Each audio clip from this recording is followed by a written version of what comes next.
आज एक महत्वपूर्ण निर्णय करने जा रहा है। पूरे देश में ध्यान से सुनिए। पूरे देश। नमस्कार दोस्तों, इस वक्त की बड़ी खबर निकल के सामने आ रही है भारत बंद को लेकर। वही 5 राज्यों में फिर से लॉकडाउन पर मोदी सरकार से बड़ी खबर आई है। दोस्तों बताएंगे इस खबर को, लेकिन अगर आप भी मानते हैं कि मोदी सरकार ने किसानों के लिए जो 3 कानून पास किए हैं, जो कानून बनाए हैं वो गलत है, तो आप भी किसानों का समर्थन करते हो तो वीडियो को लाइक कर दीजिए और सी न्यूज़ चैनल को फ्री में सब्सक्राइब कर लीजिए, ताकि आपको लेटेस्ट से लेटेस्ट न्यूज़ सबसे पहले देखने को मिलती रहे।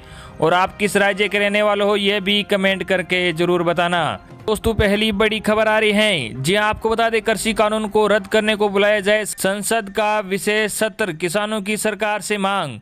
जी आपको बता दें कि केंद्र सरकार के 3 नए कृषि कानूनों के खिलाफ विरोध प्रदर्शन कर रहे बड़ी संख्या में पंजाब हरियाणा के किसानों ने संसद का विशेष सत्र बुलाने की मांग की है। किसानों ने कहा है कि सरकार नए कानूनों को रद्द करने के लिए संसद का विशेष सत्र बुलाए। किसान नेताओं का कहना है कि अगर कृषि कानूनों से जुड़ी उनकी समस्याओं का हल नहीं होता है तो वह फिर और कदम उठाएंगे। प्रदर्शन कर रहे किसानों के नेताओं ने संवाददाता सम्मेलन में कहा कि अगर सरकार तीनों कृषि कानूनों को वापस नहीं लेगी तो हम दिल्ली की ओर सड़कों को ब्लॉक करेंगे। किसान नेता गुरनाम सिंह चड्डूनी ने कहा, अगर सरकार हमारी मांगे नहीं मानेगी तो हम और कदम उठाएंगे। वही किसान नेता दर्शन पाल ने केंद्र सरकार से मांग करते हुए कहा, केंद्र को नए कृषि कानूनों को निरस्त करने के लिए संसद का विशेष सत्र आहूत करना चाहिए। संवाददाता सम्मेलन को संबोधित करते हुए किसान नेता दर्शन पाल ने आरोप लगाया कि केंद्र किसान संगठनों में फूट डालने का काम कर रहा है, लेकिन ऐसा नहीं हो पाएगा। इससे पहले करीब 32 किसान संगठन के नेताओं ने सिंगू बॉर्डर पर बैठक की, जिसमें भारतीय किसान यूनियन के नेता राकेश टिकैत भी शामिल हुए।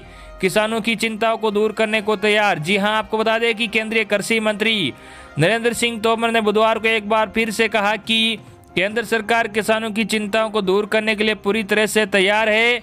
उन्होंने कृषि कानूनों को किसानों के हितों में बताते हुए कहा कि इन्हें लंबे इंतजार के बाद लागू किया गया है। केंद्रीय कृषि मंत्री नरेंद्र सिंह तोमर ने कहा, मैं किसानों से अपील करता हूं कि कानून उनके हित में है और सभी सुधारों को लंबे वक्त के बाद लागू किया गया है, लेकिन यदि उन्हें कुछ भी समस्या है तो फिर सरकार उनकी चिंताओं को दूर करने के लिए तैयार है। उन्होंने आगे कहा कि सरकार किसान नेताओं के साथ एक बार फिर से कल गुरुवार को बातचीत करेगी। देखते हैं कि किस हद तक मुद्दे सुलझते हैं। दिल्ली की सीमाओं पर सुरक्षा बंदोबस्त और कड़े किए।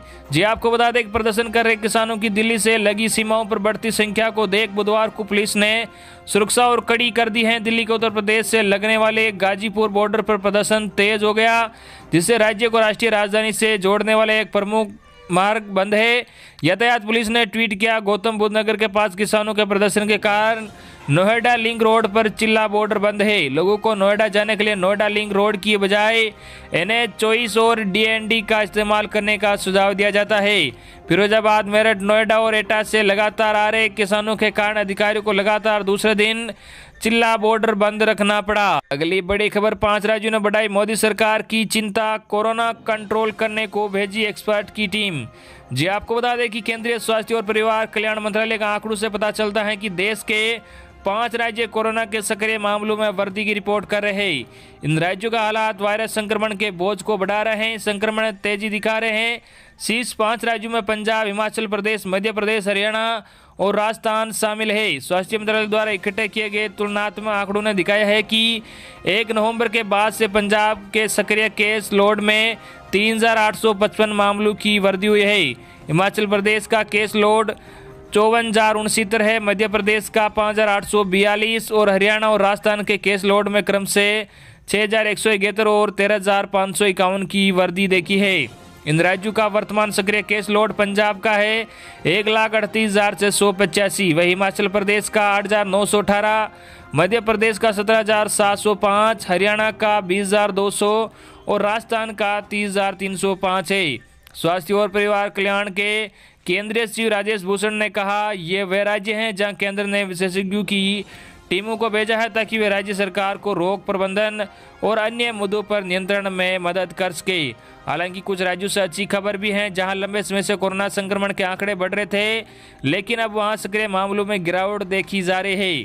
जिन 5 शीर्ष राज्यों ने गिरावट दर्ज की है उनमें महाराष्ट्र, कर्नाटक, केरल, आंध्र प्रदेश और पश्चिम बंगाल शामिल है।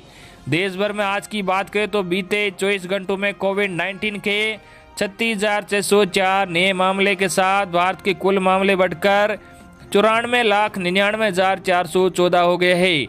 वहीं 501 नई मौतों के साथ संक्रमण से मरने वालों का आंकड़ा 1,38,122 हो गया है। कुल सक्रिय मामले 4,28,644 पर है।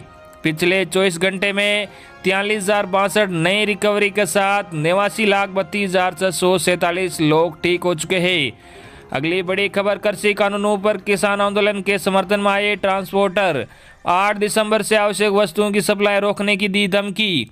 जी आपको बता दें कि 3 कृषि बिलों को लेकर जारी किसान आंदोलन के समर्थन में उतरे ट्रांसपोर्टरों ने आगामी 8 दिसंबर से देशव्यापी हड़ताल पर जाने का आह्वान किया है। ट्रांसपोर्ट यूनियनों ने किसान आंदोलन का समर्थन करते हुए बुधवार को उत्तर भारतीय राज्यों में और बाद में पूरे देश में आवश्यक वस्तुओं की आवाजाही को रोकने की धमकी दी है। करीब 1 करोड़ मालवाहक ट्रक ड्राइवरों का प्रतिनिधित्व करने वाली सर्वोच्च transport body all India motor transport Congress ने किसानों के विरोध के समर्थन में 8 दिसंबर से हड़ताल पर जाने का आह्वान किया है। AIMTC के अध्यक्ष कुलतारन सिंह अटवाल ने कहा कि 8 दिसंबर से हम उत्तर भारत में अपने सभी राज्यों को बंद कर देंगे और अपने सभी वाहनों उत्तर भारतीय राज्यों और केंद्र शासित प्रदेशों दिल्ली, हरियाणा, यूपी, पंजाब, हिमाचल और जम्मू में रोक देंगे। हमने तय किया है कि अगर सरकार ने अब भी प्रदर्शनकारी किसानों की मांगें नहीं मानी तो हम पूरे भारत में चक्का जाम के लिए आह्वान करेंगे और हमारे सभी वाहनों को रोक देंगे। AIMTC ने बयान जारी कर कहा कि ट्रांसपोर्टर किसान आंदोलन का समर्थन दे रहे हैं, वे अपने वैध अधिकारों के लिए लड़ रहे हैं। भारत के सड़क परिवहन क्षेत्र की तरह कृषि क्षेत्र वास्तव में देश की रीढ़ और जीवन रेखा है। 70% से अधिक ग्रामीण परिवार कृषि पर निर्भर है। संपूर्ण उत्तर भारत और पंजाब, हरियाणा, हिमाचल प्रदेश, उत्तर प्रदेश, उत्तराखंड, जम्मू कश्मीर से आने वाले हजारों ट्रक प्रभावित हुए हैं। हम उनका समर्थन करते हैं क्योंकि 65% ट्रक कृषि से जुड़ी चीजों को लाने में लगे हुए हैं। गौरतलब है कि केंद्र सरकार द्वारा लागू किए गए 3 कृषि कानूनों के खिलाफ किसान विशेषकर पंजाब, हरियाणा और उत्तर प्रदेश में विरोध प्रदर्शन कर रहे हैं।